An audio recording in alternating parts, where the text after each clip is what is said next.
Hello, everyone. Welcome to our November Artemis Happy Hour. This month, we're really excited to have Corinne with us. Um, and so for those of you who might not know about Artemis, Artemis is a initiative under the National Wildlife Federation of women in the outdoors and promoting hunting, fishing, and conservation. So we wanted to kind of chat about what being a modern hunter looks like and feels like. Um, we are going to kind of chat back and forth, Megan, Corinne, and I. But if you have questions, feel free to add them into the chat or interrupt. And I will pass it over to Corinne to introduce herself. Hi, everyone. Thanks for joining. Dad, can you mute your microphone? um, so I'm Corinne Schneider. Right now I'm talking to all of you guys from Bozeman, Montana, where I've lived since the end of 2018. And I'm the senior director of podcasts at Meat Eater, and I also produce the flagship Meat Eater podcast. And we have a new podcast called Meat Eater Radio Live, as well as a kids podcast whose second season is about to start in, I guess, 10 days. So, and then I'm a bit across all the podcasts on our network. So yeah, things are busy. All right, Megan. Sure.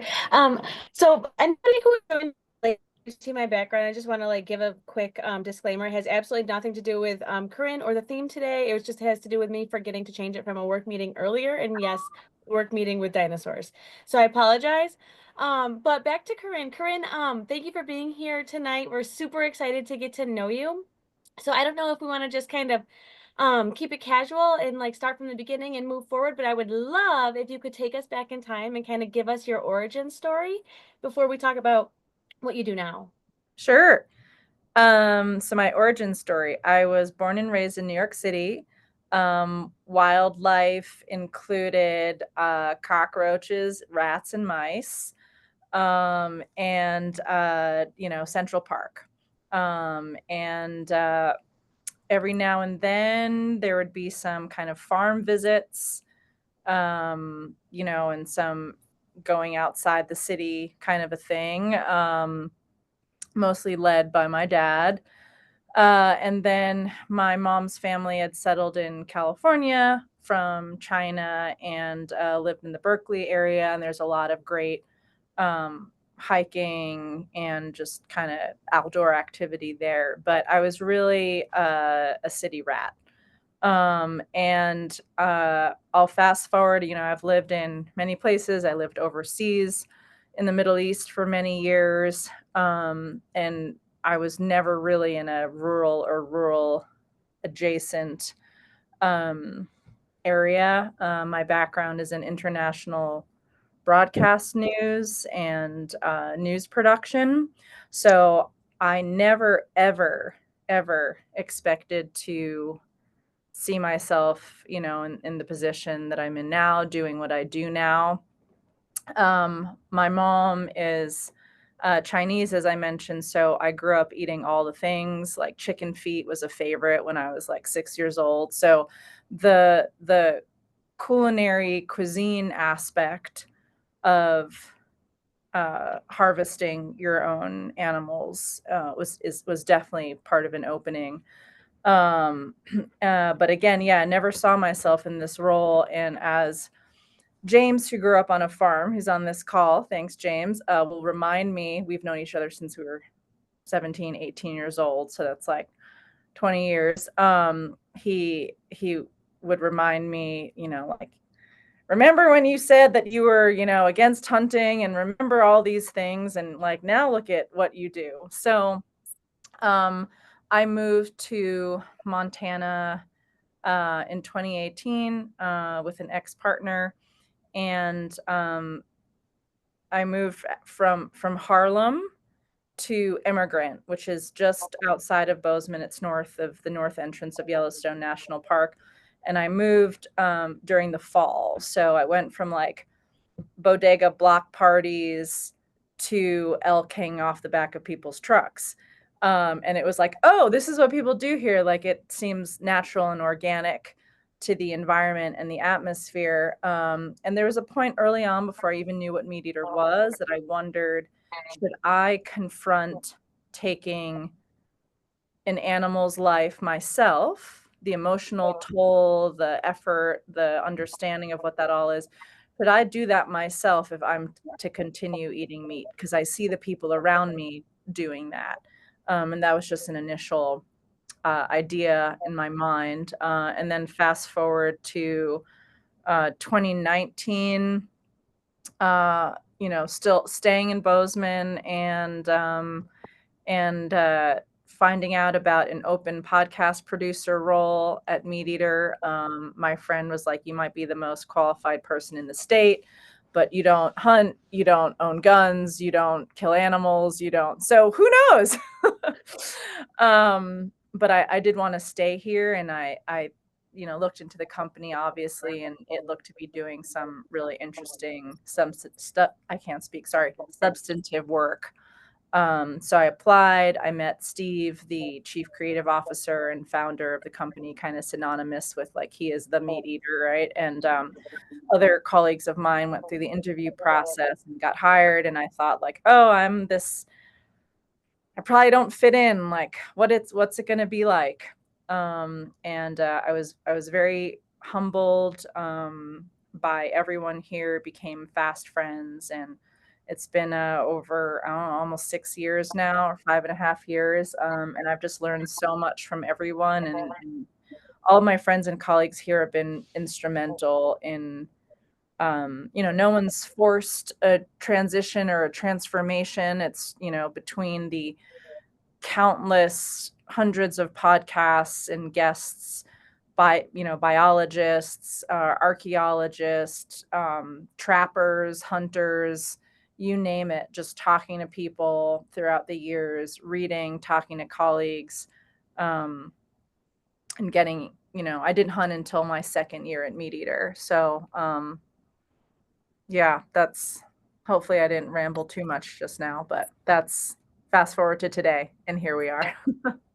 No, it's intriguing, actually. I love hearing about it. So, the adult onset hunter thing, when you started hunting, tell us a little bit about that journey and what that was like for you personally. I think, there were a lot of questions that I was asking my colleagues. I didn't feel like, since I suddenly worked for Meat Eater, that I needed to be it and do it. Like, I didn't feel that. It was just really, feeling comfortable. I think I joined in June of 2019. So just being a couple of months in hunting season here, archery starts in the fall. So, and then we're in the middle of rifle season now. So it really wasn't too many months before the season started. So I was just not ready, not trying to force myself to be ready. And frankly, I was so new to it all that I was like, oh, like, the season starts now. How long is it? Like, I knew nothing. And I'm trying to remember if that season, if I accompanied anyone, or actually maybe that year Steve took me on a duck hunt.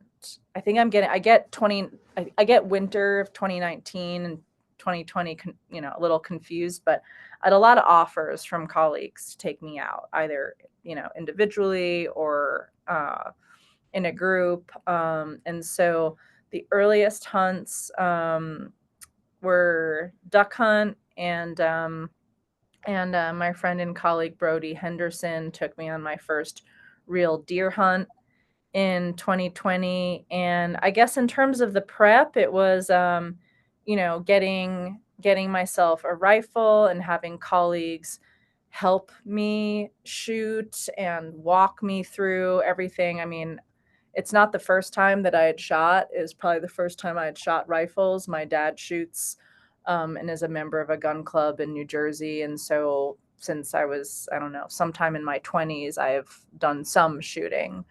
So it wasn't totally new to me, but and I really assumed that I would, I don't know, have a hard time emotionally killing a deer compared to a duck. The first animal I killed was a duck, and it was like, oh, okay. Like I didn't, and that's another interesting side thing we can talk about or not talk about, like Yeah. or the feelings that we project onto like charismatic megafauna or like a fish or a bird or, pronghorn antelope have like nice long eyelashes. So or like we shoot a coyote, like what do we put on these different species and different like levels of emotional, I don't know, feeling. But yeah, so introduction from a lot of my colleagues, and definitely getting the bug from the beginning, and loving being outside and loving observing animals, and just like if you go for a hike in the woods and you're not just hiking, if you have a firearm, if you're trying to look for animal sign, rubs, if you're trying to listen for upland bird, if you're trying to listen, whatever your senses get so heightened and you're so pulled into the moment, or at least I was. Duck hunting is just like a total adrenaline rush, spot and stalk, deer hunting is, so that was the initial draw, and just learning about what you're seeing and hearing and feeling and kind of how electrifying that all was. So I was pretty excited from the beginning. Awesome. Sorry, Paige, go ahead. No, that's fine. I think I would love to kind of jump into what you're talking about, the emotional pieces that we put on different animals, because I personally am a duck hunter. I grew up duck hunting, and from the time I was a child, I was like, I can't shoot a deer. I can see into their eyes. I don't want to shoot a deer. So like that's still something I carry with me. I still don't deer hunt. So I would definitely love to dive into that.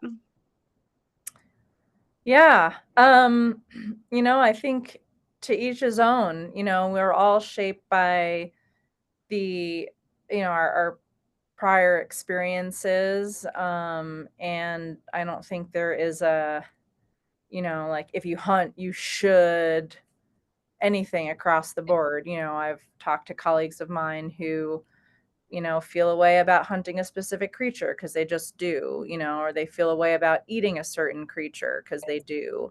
I know plenty of hunters who could never like dream of eating horse. And then you're just like, well, what's the difference between, and there are many differences, but then also not. It just depends philosophically what angle, you're looking at. And I just bring up horse because we had a recent podcast with the head of the Wind River Reservations Fish and Game Agency. And we talked about the issue of feral horses. And for example, there are other countries where, I've eaten horse before. It's in Italy. It's like prosciutto type of a dried cured meat. So there are other countries where you eat that animal. But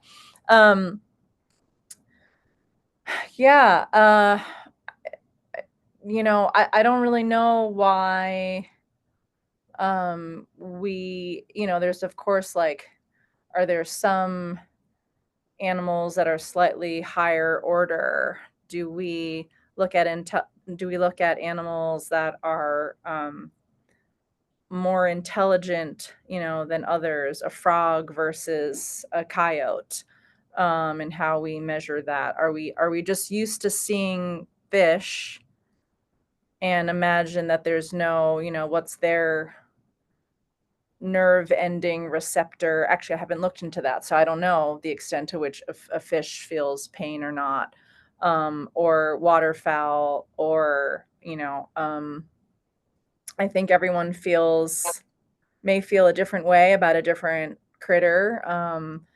I The first time I shot a deer, I was actually just really excited. I didn't cry. I shocked myself because I thought that I would.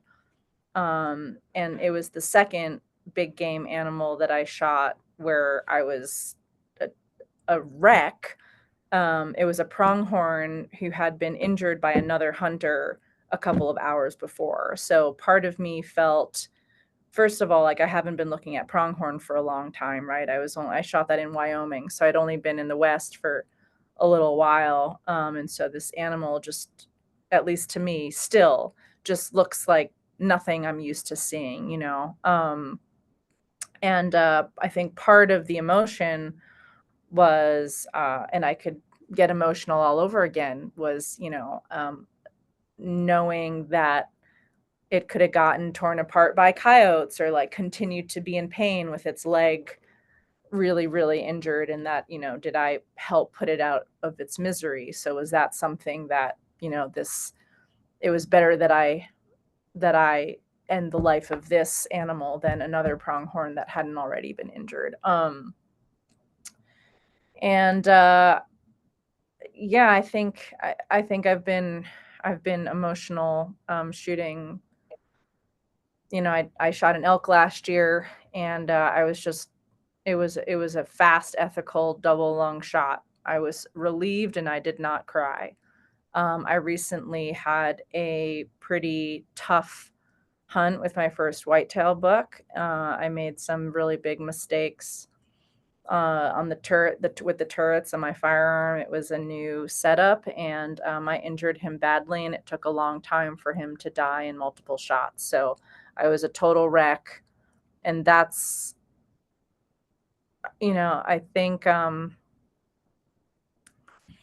don't know, going back to different species, everyone feels different, and every hunt is different. Um, and every, you know, you could feel one way about a mallard on a Tuesday, and then on a Thursday you feel a different way. So um, on the one hand, I almost think like that it's not unfair. That's the wrong word. Maybe it's not the right thing to be doing, to like be putting critters in a certain order. Like an elk deserves a lot of tears, but a fish doesn't. I don't know. But again, I'm not going to dictate that to anyone. I think we have our ideas about, you know, different critters. Like I shot my first coyote a couple of weeks ago. It came into the office with me because Steve was going to teach me how to flesh it. And I think that there are some colleagues who had an issue with that. I have a dog that looks exactly like a coyote but is black. Was I more shaken because I thought this coyote looked like my dog Squid? I don't know, maybe. I wonder what you guys think. Yeah. I think a big piece for me is kind of exactly what you're talking about, is the suffering. And I think that is part of my hesitation to switch over into bigger game. Is I feel very confident shooting a shotgun. It's something that I've shot my whole life. And I know I'm accurate and able to have an ethical kill on an animal. And I don't have a lot of experience in archery or with rifles. And like in our state, we can't even hunt big game with rifles because I live in tiny states.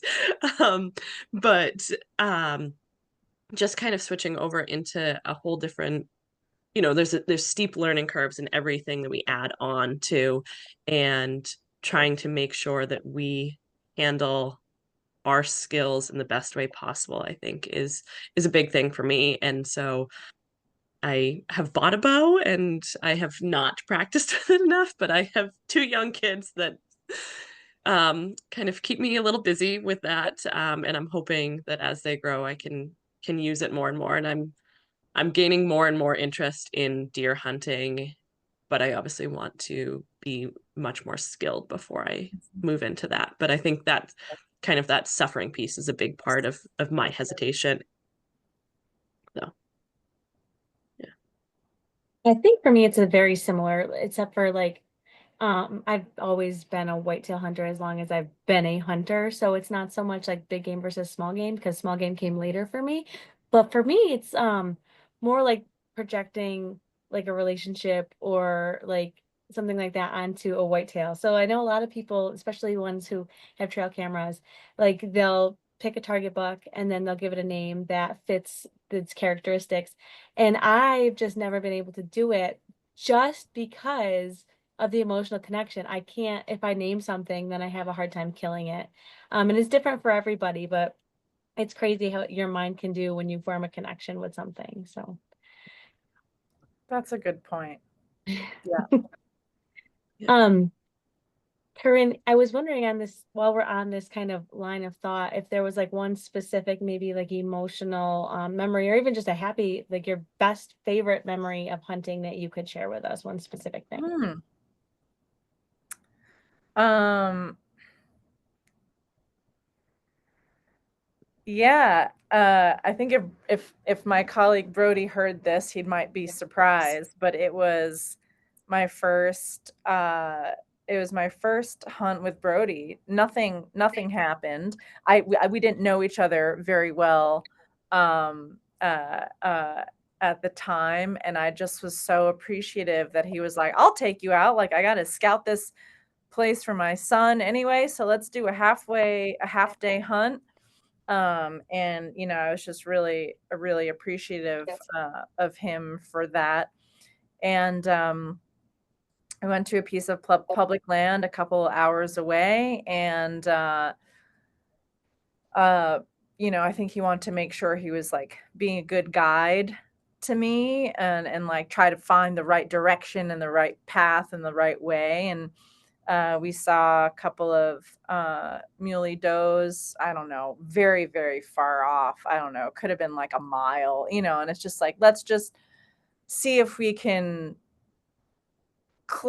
get closer, close the distance, and like see what's up. So, um, it was more just a day of like trying to close a distance, but not expecting that anything was going to happen. It was one of the first times that I was really in this wide open space with a friend and didn't run into anybody else or see anybody else. And, we were running up and down ridges for a little while, and then he apologized. It's like kind of going to be time to leave, and he apologized, said we should have gone this way instead of the way we went, and blah blah blah. And we were starting to make our way back to the truck, and we sat on like kind of a hill ridge, a couple hundred yards away, and we just kind of had a little recap of the hunt. And we were there for 10-15 minutes chatting, and we got up to leave. He stood and started walking away first. Then I stood, and I'm not 15-20 yards down this slope. I mean, we were in trees, so in bushes, but down this slope, I saw a rack. I saw pretty big antlers. I think at the end they were a 4x4 muley. And so this deer was bedded, with its head up, and we had clearly walked and sat down right on top of where he was. And he must have stayed still and eavesdropped on our conversation the whole time and made sure not to move. And it was funny because it's like for the first time that I was out, even though you're deer hunting, what you expect, what I was shocked to see was a deer, even though I was out hunting deer. And it was just so bizarre to like look down and you just like saw the back of a rack. So it was facing the same direction we were facing. And I thought to myself, oh my God, like I know I practiced, but what do I do? Like, will my rifle kill this thing that's 20 yards away? Everything was short circuiting in my brain. I was like, where do I shoot it? Because it's not a broadside shot. I didn't think about, aim for the exit, or if something is turned, like where in relation to you, how the body position is, where to even aim. I was just flipping out that there was like a huge buck there that I didn't expect to see. And Brody was already off in front of me. And I was just so dumb. I was like, if I shoot my rifle, it's going to really shock Brody. And I need to make sure that I'm like, not surprising, anyway. So like, I'm just dumb, and I'm like, like 12 o'clock, and he turns and comes back. And then, this deer realizes that we see it, and he like rises. And I don't know what to do. I'm like, you shoot it. And we have this back and forth. And, there was probably a couple second window where we could have shot, but he's, already kind of running away. And, Brody like has him, but this is not supposed to be Brody's hunt. He wants his sons to shoot first. Like he's got other, bucks to go after. And anyway, it was the one that got away. And just kind of the lesson that you learn, that sometimes these smart, bigger bucks hang out by the trucks. They're not as far back as you'd think they'd be, or who knows. It was just like such a great, fun story. And I think the fact that we'd gotten so close to something, but there was no harvest, was part of that impetus to like get back out there and see again, because you just never know what's going to be there. So that's probably one of really my favorite hunting story. That's awesome. I said the other day that I think that sometimes the hunts where you don't get anything or things don't go as planned are the best, because the stories that come out of them, and the lessons that you learn from them are just so immense. Yeah. So. We dig into a little bit about being a woman in a male-dominated field. I'd love to hear your Sure. perspective on that. Sure. Frankly, I don't think about it much at all. I think growing up, I was like really such a tomboy. I played sports with all the guys. In middle school, it was like myself and Danny Bernfeld playing football, like not on a real football court again, because football court, field. We played on a court. We played on a cement handball basketball court is where we played football when I was in elementary school and middle school. But yeah, I guess I've always had male and female friends. I've never, and sometimes more male friends, and I've never really thought much of it. I've not really found myself, thankfully, in too many situations where I've internalized feeling intimidated. If I was the only woman in a large group of men. And so I really don't think about it that much. I mean, men have been my dearest friends at this company. I mean, Meat Eaters is about 50-50. We have a lot of women in leadership roles at this company. Oh yeah. We're about half women. And at one point we had also half of our C-suite was made up of women. Yeah, my hunting mentors, friends, buddies, all men, mostly men. And I've just kind of looked at their generosity and their guidance, and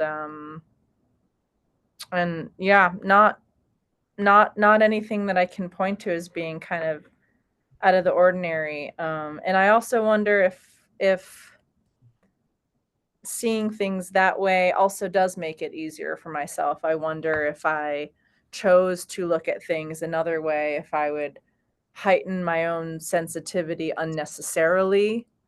But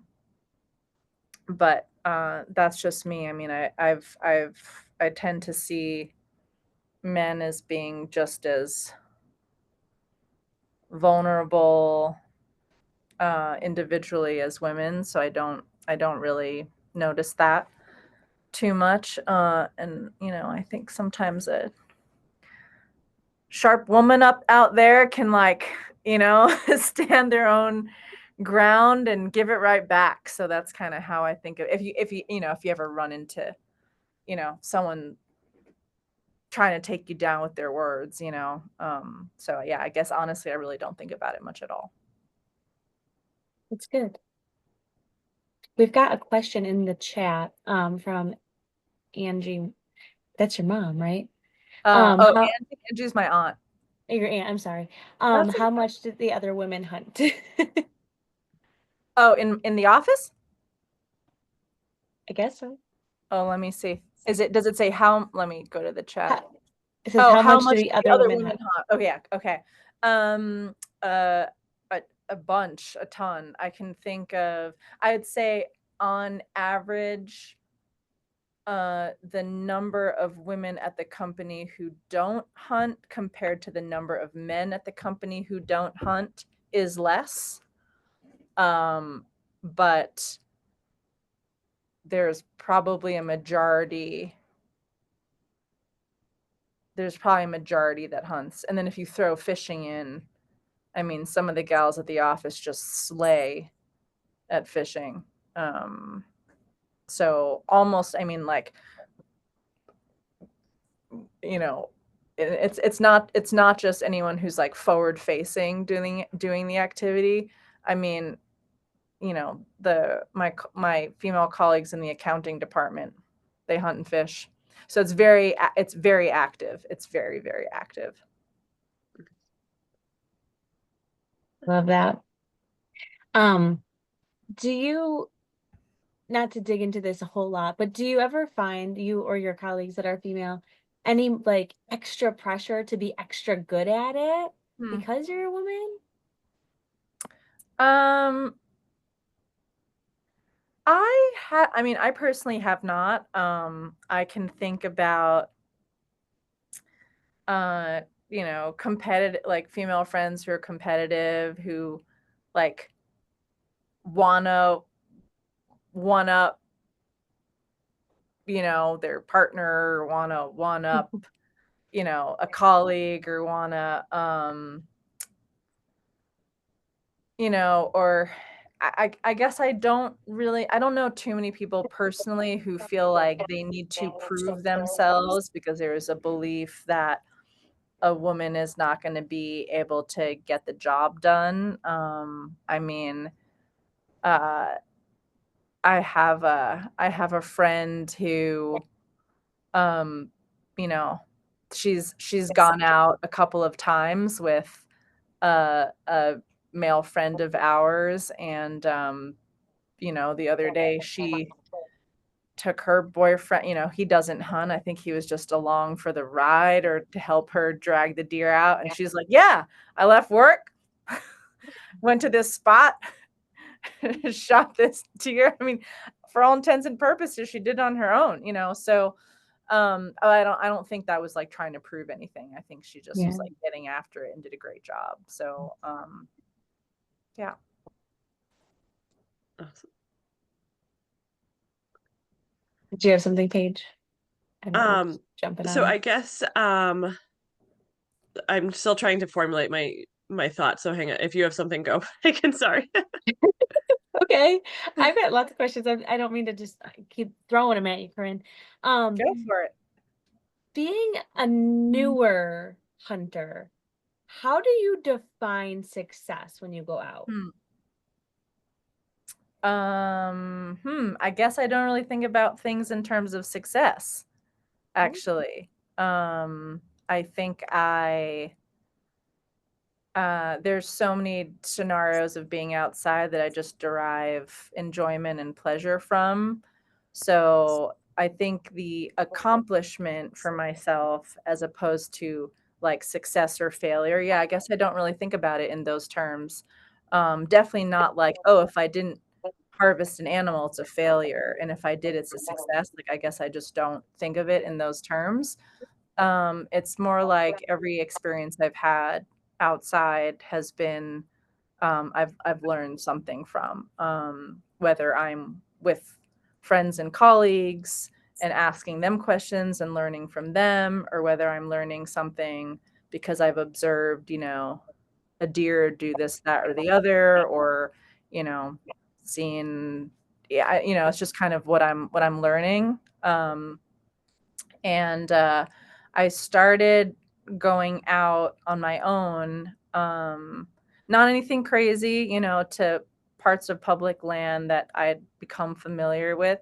So I started going out on my own my second year hunting. And so, if we must use the word like success or accomplishment, it's just feeling that I'm building skills every single time I go outside.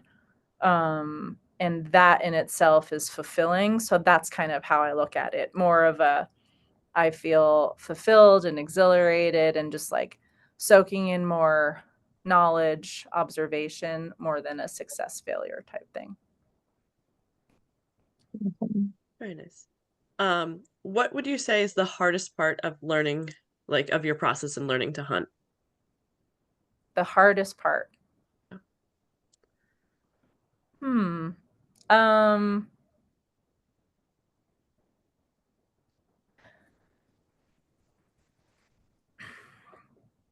I don't, not to seem redundant, I guess I haven't even thought of it as hard or easy. Mhm. I think it's that like I like realizing that I know hardly anything about most things, right? And so if there's something else that I've learned that's new to me, I'm like, this is so cool. My brain expanded, or my awareness expanded, or like I learned a thing. And then I just like feel so good about that. It's not, oh shit, like I don't already know that. So it's because I still consider myself new to this entire world.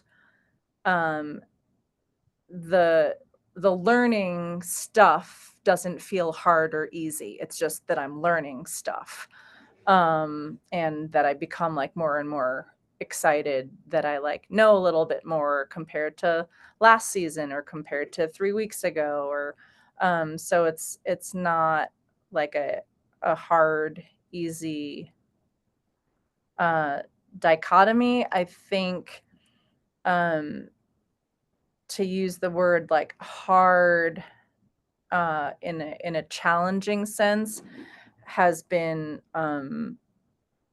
certain hunts where I'm I'm experiencing and accepting and facing the responsibility that I have imposed suffering on a creature that I have not successfully killed with one shot quickly. And I haven't yet found myself discouraged, away from hunting. But a challenging part of this is like um, confronting the ability that I have to cause harm. And I think that there are a lot of anti-hunters or non-hunters, uh, people who have commented, to me, um, about like, we're so cruel, like we're killing things. And I think, um, the the challenging part has been more emotionally confronting what the toll is, the cost is. I mean, if you want, say spiritual cost, emotional cost, etc., of owning that we have the ability to take a life and we choose to do it, and then how we decide that it's like I'll accept that for myself because I use all parts of the animal and I eat it and I accept that I eat meat. But that has been a challenge that's not difficult. It's like it's a new thing that I'm confronting and confronting myself with. And so, you have to look inside and do some self-examination. And, I think it's so easy for people to not want to cause harm, like in the world in general. We like want to define ourselves as good or peaceful beings. And, if we look a little bit deeper, we all have impacts on one another and we all have impacts on the natural world, or whether it's like the condo that we live in now that used to be perfect habitat for whatever animal. So I think that's been like a complicated, emotionally challenging part for me. Yeah, definitely. I would ask to, I know that there was a comment that you kind of alluded to. Could you kind of expand on what that was and kind of chat? Because I think that is, important Oh, sure. Mm-hmm. of reality of hunting today. Yeah, sure, Paige. So what Paige is referring to, a couple of weeks ago when I shot my first whitetail buck, I put that picture on Instagram, and I'm not really like on Facebook, but I guess I realize like sometimes the Instagram stuff goes to Facebook, um and thank you, Dan. And someone I haven't talked to in years, just an old acquaintance friend, her comment on my it was like the dead buck, me, I had a bloody hand, it was a trophy shot or whatever you call that, grip and grin. And the comment was it just said disgusting. And it also just reminded me, I think it was 2 years ago, for one of my muley buck picks, I had two old friends who do eat meat and fish and all of that, right? Like, how dare you, and how can you be smiling with this like dead animal and there's blood on your hands? And so all in all, like, I've really only over the years received a couple of these kinds of comments, but to this most recent one, and to the first two, I did respond back, but then I realized that I couldn't tag them in my comment because they had defriended me. And this most recent time, I felt away, and I felt like, let me just, like, with an open heart, and try not to be like, well, screw you because you don't get it. I tried to be as like gracious as possible, because I once probably would have said the same thing. I know that I've thought the same thing. Like, my friend James on here will probably remember me like just seeing like pictures of guys in orange fleeces with all these bloody deer and being like, those, whatever, insert expletive, right? And making assumptions about people who do this thing that's so different because I'm from New York City and we don't do that, and like they're like not like me. And yeah, so I just tried to remember my former mindset based on ignorance, based on a certain molded thought pattern and mindset. Because if you don't do outdoor stuff, if you don't know ethical hunters, if you're not interested, it's very easy to look at human, live, animal, dead, suffering caused, smile, are you sociopathic? It's just one can be very, very reductive when they don't necessarily understand the entire picture. the entire story behind the picture. So I just felt like it was necessary to, I felt emotional about it. I felt a way. And it's easy for me to trace what I used to think and feel to now, because I have just soaked in all of the perspectives, the knowledge of my colleagues, of podcast guests, of people I've spoken to. And part of a line in there, like, I remember I we had an old trapper from Alaska on the show, and I was pre-interviewing him. And it was at a time when I was secretly against trapping. And I was like, why are we having this podcast guest on? Like, he just like leaves traps out and these poor beavers, And his whole thing was, Corinne, like, kind of the self-proclaimed tree hugging, fleece wearing, no fur wearing, faux fur wearing. It's like, you guys wear fleece made of petrochemicals. Do you know where that comes from?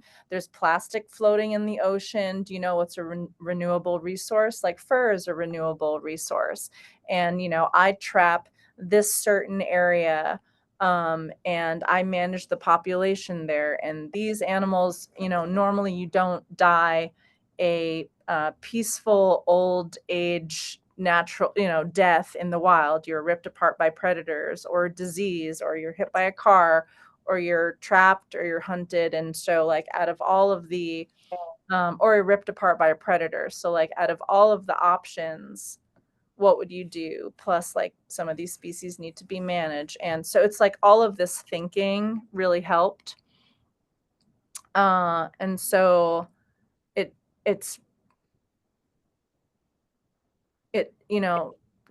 picking up on knowledge from so many people has just helped me maybe better articulate, though I find myself still rambling on about it, but better articulate points that someone who would write disgusting has maybe never ever been exposed to or considered or thought about at all. Because I remember when I had zero consciousness of any of these ideas.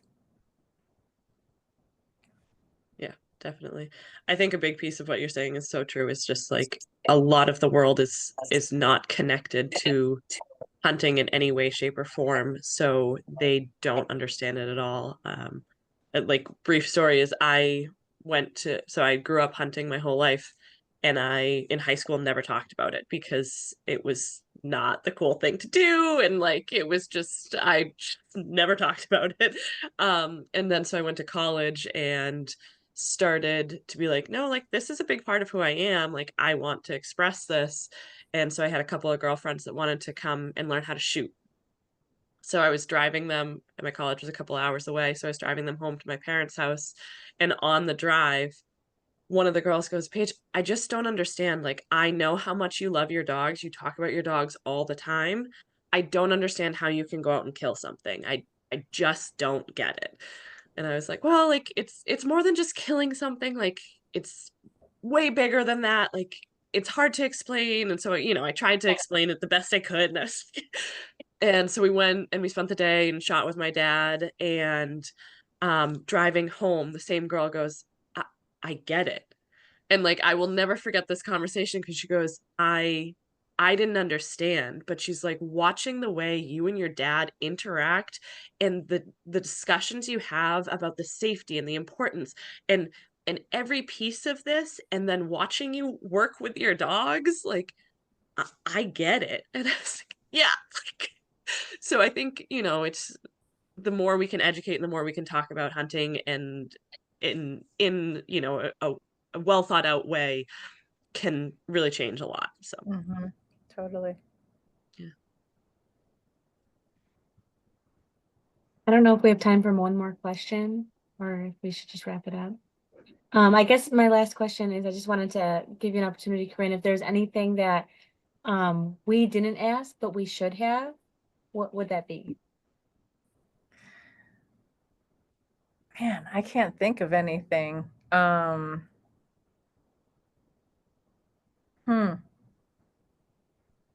I kind of want to turn it around and maybe ask both of you, to pick one of the questions you asked me and answer for yourself, because I'd also love to hear, from you guys and just kind of open up. It's cool to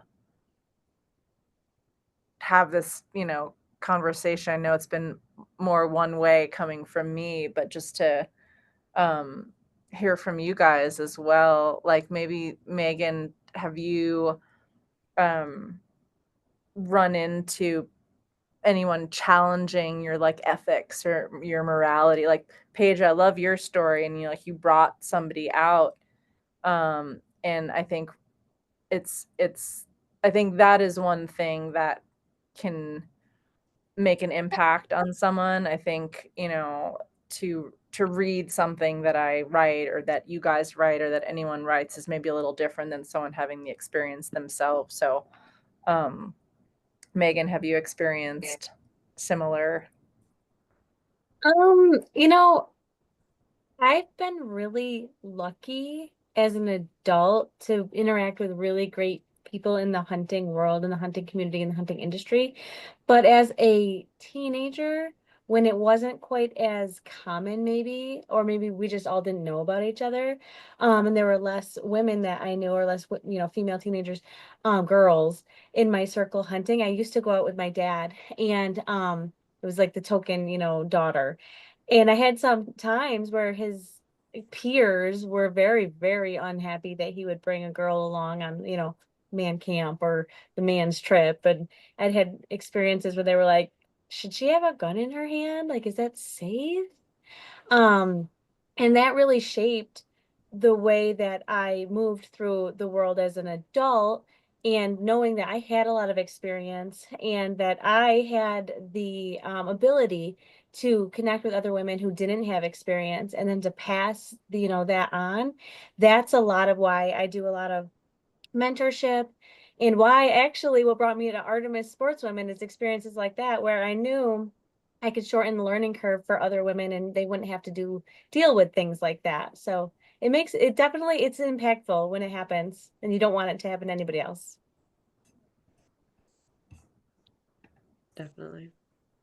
I know Dan has a question. Do we want to Sure, take I'm his not in a question? rush. Yeah.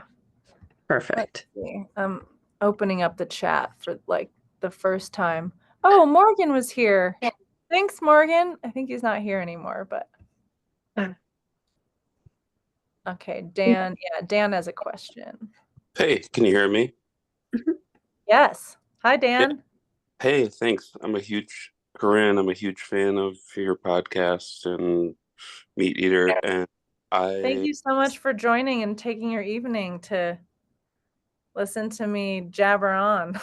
yeah. So I'm married and I have three young girls, 9, 7, and 3. And they are not really interested in they fishing a little bit, but definitely not hunting. But I just wanted to make you aware. I don't know if you've heard. So I have a degree in wildlife biology from the University of Wisconsin in Stevens Point. Awesome.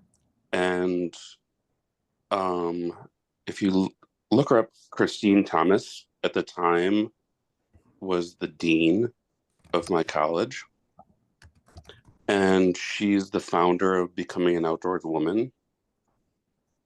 And that was her passion, was getting young women and women into hunting, fishing, and natural resources. And Cool. I got her page up.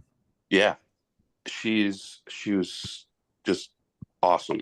She was a great mentor to me. She never I was never her professor. She was never my professor, but um she definitely was a good mentor. She's now retired, but Mm-hmm. I just wanted to let you know that that's a great resource for women of all ages to Oh, that's maybe excellent. look into. So Okay, I'll do that. Yeah, I pulled up her page, and so this is an organization, although she's retired, is still it is strong still, and going strong. yeah, yeah, Okay, hmm cool. yeah, Thanks, Dan. yeah. I just wanted to share that with you. Yeah, thank you. Oh, you're welcome. And if you guys have any information, or not information, but I guess suggestions how I could get my little kids into hunting or fishing. What's a thing that they love? I think for me, it was the food aspect of it. Yes, That's where it started. totally. But for everyone, it could be different. So I Right. would I would ask, like, if your girls have a certain curiosity that starts with, I don't know, maybe, let's see, are they interested in wearing a deer fur coat? And so in order Sure. to end up with that objective, all the things you need to learn, that end up there, is it something to do with food, or is it something to Yeah, do with they do they history? like to fish. Um, Hunting, not so much. Hopefully, maybe one day. And they're young still. Right. Yeah. Um, And Cor- Corinne, I follow you on Instagram, and I remember when you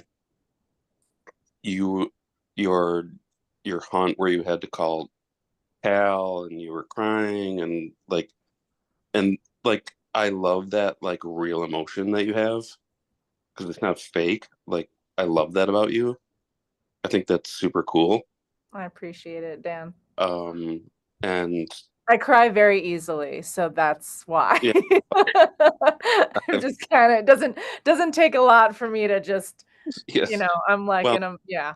I I have a wife and three daughters, so I know that. Like, and I'm kind of a crier too sometimes, so Good on it's you. okay. That's nothing to be ashamed about. Oh, definitely not. We have tear ducts for a reason. Right, exactly. And I I'd like them to get into hunting, but if it's not for them, it's not for them. But at Yeah, least we're gonna introducing, on Dan, on Monday, our episode of the Meat Eater podcast, we have Steve's daughter on, her friend, and Yanni's two daughters. Because Rosie for and Yep, yep, Mabel and, and I would listen to that with your girls, and your wife. It's pretty family friendly, and it was, oh, and you hear, basically Steve and Yanni, talking to their girls about how the hunt went, what they liked, what they didn't like. It'll be a really good listen on Monday. It's pretty much just all the young daughters being yeah. interviewed. The other thing that's it's a little bit difficult. So I live in Milwaukee, Wisconsin, and I hunt deer like just about 45 minutes west of where Doug Duran Oh, yeah. Mhm. hunts. And but in Montana, there's tons of public land. In Right. Wisconsin, there's public land, but it's not the same. Yeah. So like the opportunities are a little bit different and kind of not the same. But that doesn't mean that they can't experience it. It's just about opportunities. Sure. Of Yeah. course. You know what I mean? Yeah. So I just wanted to, yeah, look up Christine Thomas. She was a mentor of mine, um, retired now, but just a brilliant mind, a wonderful woman, and she empowered women to get out and do what they wanted to do. And just because you're a woman doesn't mean you can't shoot a rifle. Yeah. And Absolutely. it doesn't mean you need to be scared about it or anything. Like, back in the day it was a man's man thing, right? It's not that way anymore, and it shouldn't be. Mhm. It's meant for everyone to enjoy if they enjoy it. Sure is. And if they don't, then they don't. But I want my children to kind of at least try it out. Well, maybe they'll be inspired by the show on Monday, and then we've got the kids show starting on November 25th. Oh, And it's coming back. yep, we got season 2, 5 episodes. Perfect. Starting on Monday the 25th. Yeah, so maybe that'll just we get listen them a to those little too. intrigued. We always listen to those ones. Well, thank you. Awesome. Yeah, you're welcome.